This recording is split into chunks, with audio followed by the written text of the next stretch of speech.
Bonjour Bérangère Gazagne, bienvenue. Vous êtes Bonjour, donc responsable RSE chez Epson France. Et je vais commencer tout de suite par la dernière innovation. Vous allez déployer en France, ça existe déjà et c'est déjà proposé dans d'autres pays, une innovation en matière de recyclage. Ce Paper Lab, de quoi s'agit-il ?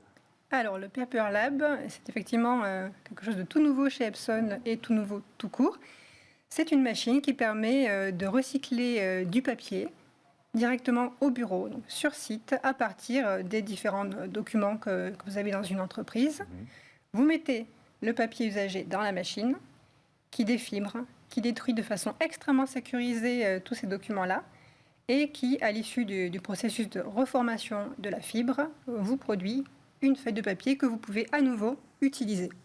Donc, il est déjà installé dans des entreprises dans pas mal de pays dans le monde, ce Paper Lab ? En effet, par exemple, au Japon, des collectivités locales, notamment, disposent du Paper Lab et s'en servent, par exemple, pour refabriquer des formulaires administratifs. Alors, ça permet quelles économies ? Par exemple, est-ce qu'il n'est pas trop gourmand en eau ? Parce qu'il faut recréer du papier quand même. Alors justement, c'est là l'un des gros atouts du Paper Lab, puisque c'est un procédé dit à fibre sèche, c'est-à-dire que vous n'avez besoin que d'un fond d'humidité pour faire fonctionner la machine.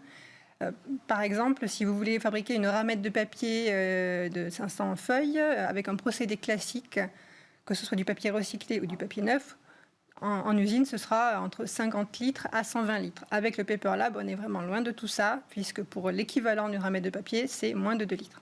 Alors, c'est un enjeu majeur, évidemment. 60 à 80% des déchets de l'entreprise, c'est du papier. J'ai trouvé ce chiffre sur votre site. 115 milliards de feuilles utilisées chaque année dans les bureaux.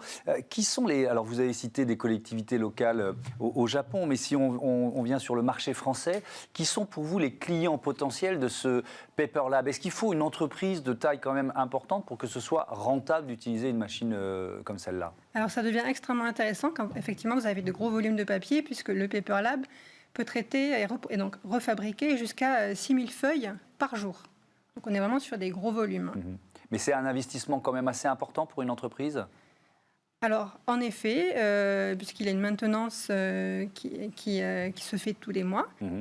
Cela dit, quand vous traitez de gros volumes, ça vous permet d'abaisser votre impact environnemental de façon extrêmement significative. On a parlé effectivement de la ressource eau, puisque le procédé Paper Lab utilise jusqu'à 95% de moins en eau par rapport à un procédé classique.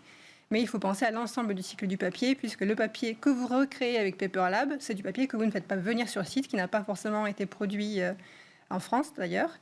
Donc il faut penser vraiment de façon globale, et là, les atouts du Paper Lab se révèlent. Oui, effectivement, ça améliore le bilan carbone d'une entreprise. Alors vous êtes venu avec un autre produit qui est proposé par Epson, c'est l'EcoTank. Quelles sont les caractéristiques ? Alors, l'EcoTank, c'est une gamme qui existe depuis 2015 dans le monde et depuis 2016 en France. Le principe est à une toute autre échelle que Paper Lab.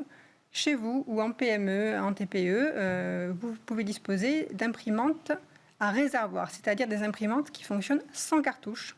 Elles sont un peu plus volumineuses que les imprimantes jet d'encre classiques, mais vous fonctionnez avec des bouteilles comme celle-ci, à la place de cartouches. Et en fait, avec ce jeu-là, vous êtes tranquille, suivant votre usage, entre quelques mois et jusqu'à 3 ans.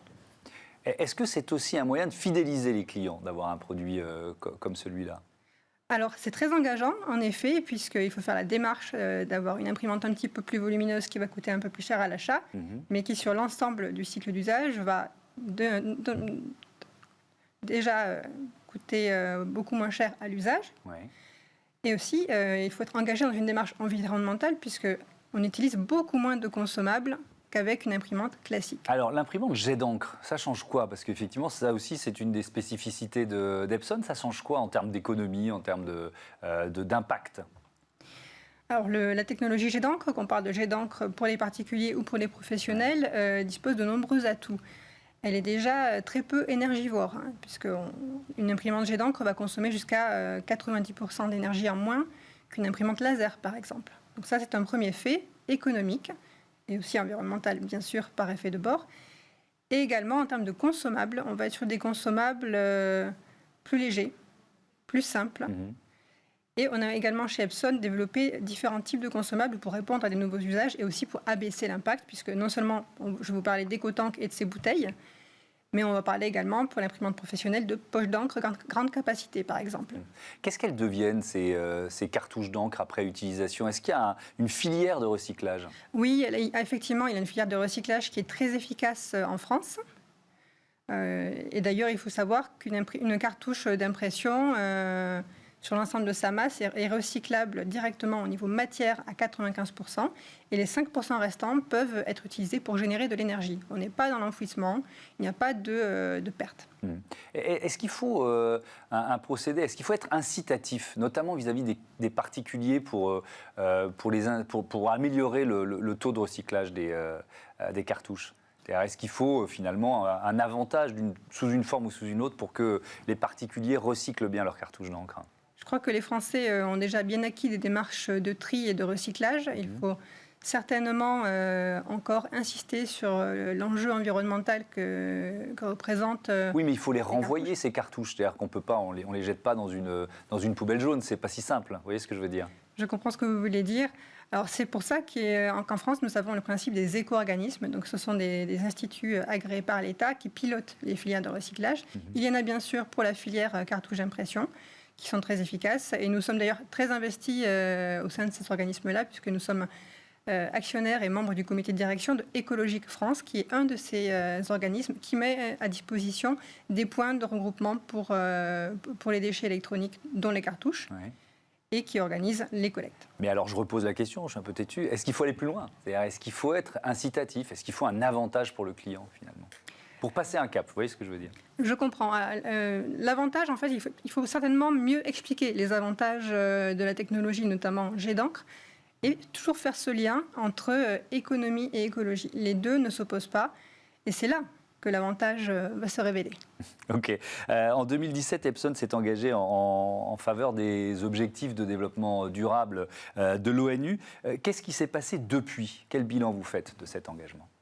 Alors, le bilan, plutôt l'engagement continue, nous l'avons réaffirmé cette année.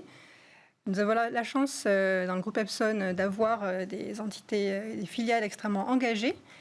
Vous parliez donc des 17 objectifs de développement durable de l'ONU. Nous tâchons de nous engager et de contribuer à ces différents objectifs. Alors, forcément, à notre échelle, on aura certainement plus d'actions sur certains objectifs que d'autres.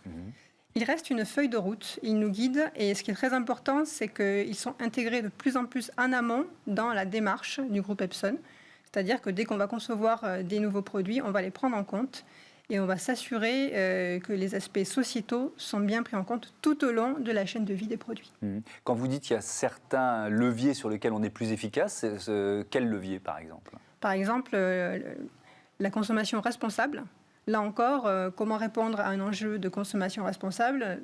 C'est d'une part, côté entreprise, en améliorant nos pratiques. Par exemple, tous nos sites de production dont nous sommes propriétaires sont certifiés ISO 14001.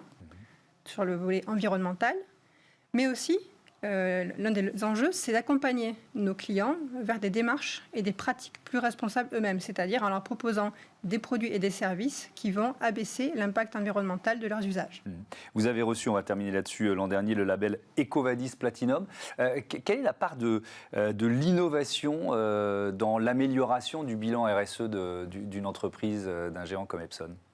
Alors l'innovation est vraiment un sujet et un moyen majeur d'améliorer notre politique RSE et d'atteindre nos objectifs, puisque le groupe Epson, c'est un groupe d'ingénieurs initialement. Donc on utilise ce qu'on sait faire de mieux, c'est-à-dire nos technologies pour améliorer nos impacts. On a parlé de Paper Lab, qui en est une illustration particulièrement évidente, mais ce n'est pas tout, il faut aussi se donner les moyens.